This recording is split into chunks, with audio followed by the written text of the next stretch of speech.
believe we can say that shit. Hai semua, kali ini kami akan membuat video yang berkaitan dengan DNS. Untuk beberapa menit ke depan, kami akan menceritakan kamu sejarah tentang DNS. Kami juga akan menjelaskan apa itu DNS. Dan juga kami akan memberitahu kamu tentang jenis-jenis DNS dan catatan DNS. Lalu, kami juga akan menunjukkan ke kamu cara kerja DNS. Setelah itu, kami akan memberitahu kamu apa saja fungsi dan manfaat DNS. Dan yang terakhir, kami akan memberitahu kamu kelebihan dan kekurangan DNS. Sejarah singkat DNS. DNS sebagai pengabstraksi alamat mesin di sebuah jaringan komputer yang lebih dikenal oleh manusia mengalahkan TCP/IP. Kembali ke zaman ARPANET, dahulu seluruh komputer di jaringan komputer menggunakan file host txt dari Sri, sekarang menjadi Sri International. Sri International berfungsi memetakan sebuah alamat ke sebuah nama. Namun, sistem tersebut mewarisi beberapa keterbatasan yang mencolok dari sisi prasyarat. Setiap saat sebuah alamat komputer berubah, setiap sistem yang hendak berhubungan dengan komputer tersebut harus melakukan update terhadap file host. Dengan berkembangnya jaringan komputer, membutuhkan sistem yang bisa dikembangkan. Sebuah sistem yang mengganti alamat host hanya di satu tempat. Host lain akan mempelajari perubahan tersebut secara dinamis. Inilah DNS. Paul Moka-Petris menemukan DNS di tahun 1983. Spesifikasi asli muncul di RFC 882 dan 883. Tahun 1987, penerbitan RFC 1034 dan RFC 1035 membuat update terhadap spesifikasi DNS. Hal ini membuat RFC 882 dan RFC 883 tidak berlaku lagi. Beberapa RFC terkini telah memproposikan beberapa tambahan dan protokol inti DNS.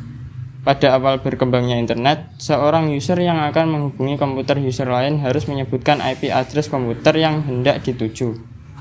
Seiring dengan berkembangnya teknologi internet dan semakin berlipatnya jumlah pengguna aplikasi internet, maka akanlah sangat menyusahkan jika kita harus mengingat IP address setiap user yang berupa angka-angka. Untuk mengatasi hal ini, dikembangkanlah sistem penerjemahan IP address yang berupa angka ke nama, yang lebih mudah diingat maupun sebaliknya. Pada awalnya, sistem penamaan IP address menggunakan sistem host table. Dalam sistem ini, setiap komputer menyimpan file host txt yang berisi daftar kombinasi IP address dengan nama dari setiap komputer yang terhubung di internet. Jadi, setiap ada penambahan user ataupun perubahan data user, kita harus memperbarui file host txt melalui FTP ke seluruh host yang ada di internet. Tentunya, sistem penamaan IP seperti ini sangatlah tidak efektif dan sudah tidak mampu menangani kebutuhan yang ada saat ini. Oleh karena itu, pada tahun 1984, Paul Moka-Petris mengusulkan sistem penamaan IP yang baru, yaitu Domain Name System atau DNS. Sistem inilah yang digunakan hingga saat ini. Pengertian DNS. DNS adalah sebuah sistem yang menyimpan informasi tentang nama host ataupun nama domain dalam bentuk basis data tersebar atau distributed database di dalam jaringan komputer. Misalkan internet. DNS menyediakan alamat IP untuk setiap nama host dan mendata setiap server transmisi surat atau mail exchange server dan menerima surel atau email untuk setiap domain. Jenis-jenis DNS. Pertama ada primary atau master. Sesuai dengan namanya, primary atau master adalah pemegang daftar lengkap dari sebuah domain yang dikelolanya. Server ini memegang otoritas penuh atas domainnya. Misalkan server ns1.rafa.dev.nuv memegang otoritas penuh atas domain rafa.dev.nuv. Otoritas penuh di sini berarti server ini yang bertanggung jawab untuk ditanyai nama-nama host berdomain rafa.dev.nuv dan subdomain di bawahnya. Selain itu, hanya server ini yang dapat membuat subdomain di bawah rafa.dev.nuv. Kedua, ada secondary atau slave. Server ini adalah backup dari primary server.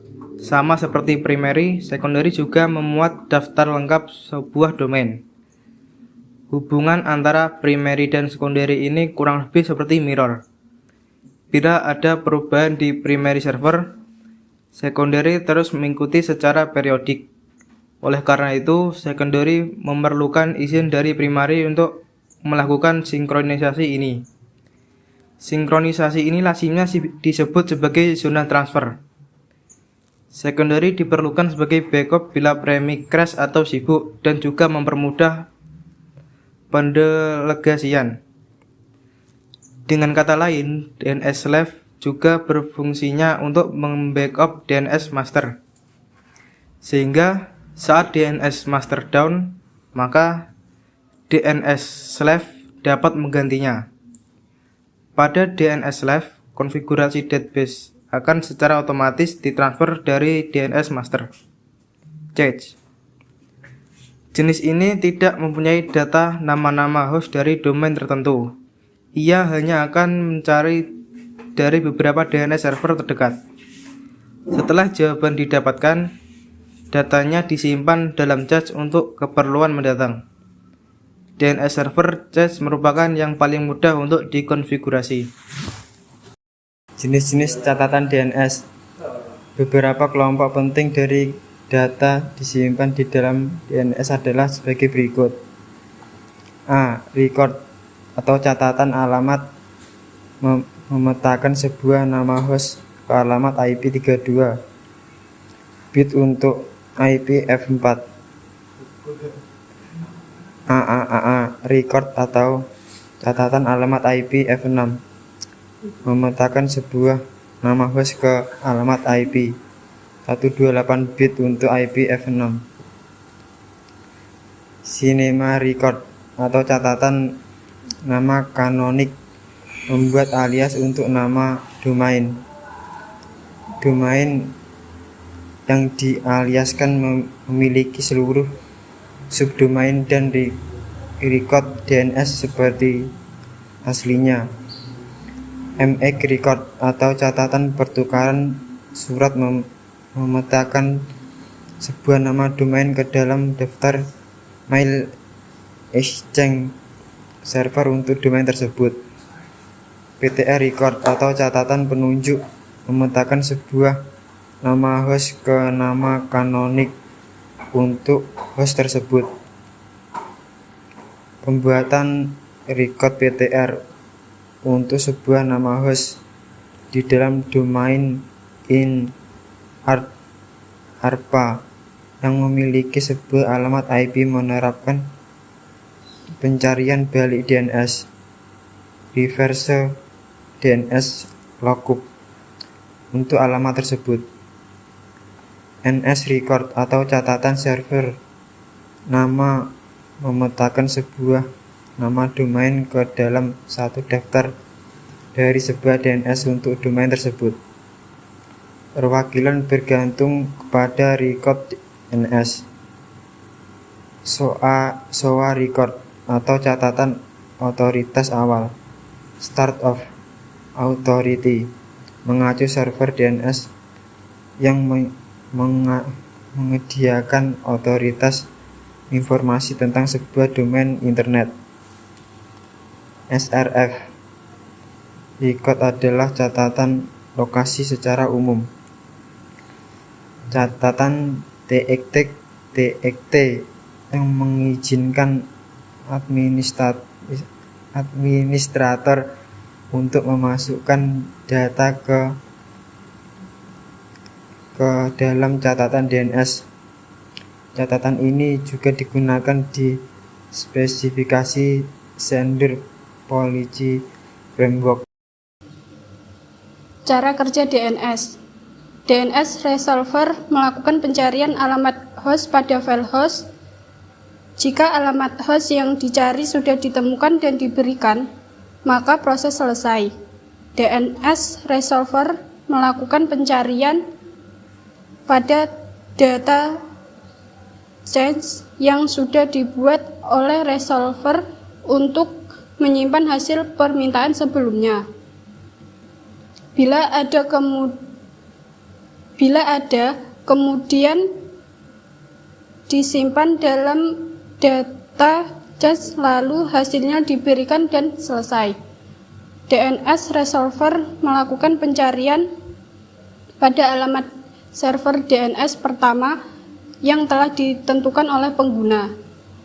Server DNS ditugaskan untuk mencari nama domain pada cache-nya. Apabila nama domain yang dicari oleh server DNS tidak ditemukan, maka pencarian dilakukan dengan melihat file database atau zones yang dimiliki oleh server. Apabila masih tidak ditemukan, pencarian dilakukan dengan menghubungi server DNS lain yang terkait dengan server yang dimaksud. Jika sudah ditemukan, kemudian disimpan dalam cache, lalu hasilnya diberikan. Fungsi dan manfaat DNS. Fungsi DNS 1. Menerjemahkan nama-nama host dalam kurung hostname menjadi nomor IP ataupun sebaliknya sehingga nama tersebut mudah diingat oleh pengguna internet. Nomor 2. Memberikan suatu informasi tentang suatu host ke seluruh jaringan internet. Manfaat DNS. Manfaat yang paling umum dari DNS tentu saja untuk mempermudah pengguna dalam mengakses situs yang kita buat. Secara umum, manusia lebih mudah mengingat kata daripada mengingat angka. Karena itu, para pengguna internet akan lebih mudah untuk mengingat alamat situs kita berupa nama domain daripada berupa alamat IP. Kelebihan dan kekurangan DNS. Kelebihan DNS. 1. Mudah. DNS sangat mudah karena user tidak lagi direpotkan untuk mengingat IP address sebuah komputer, cukup hostname atau nama komputer. 2. Konsisten. IP address sebuah komputer boleh berubah tapi hostname tidak berubah. 3. Simple. User hanya menggunakan satu nama domain untuk mencari baik di internet maupun di intranet. Kekurangan DNS. 1. User tidak dapat menggunakan nama banyak untuk mencari nama domain baik di internet maupun di intranet. 2. DNS tidak mudah untuk diimplementasikan. 3.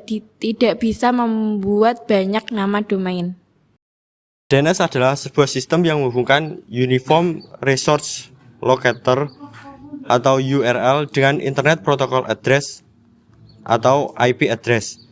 Normalnya, untuk mengakses internet, Anda perlu mengetikkan IP address sebuah website. Cara ini cukup merepotkan, sebab ini artinya Anda perlu punya daftar lengkap IP address website yang dikunjungi dan memasukkannya secara manual.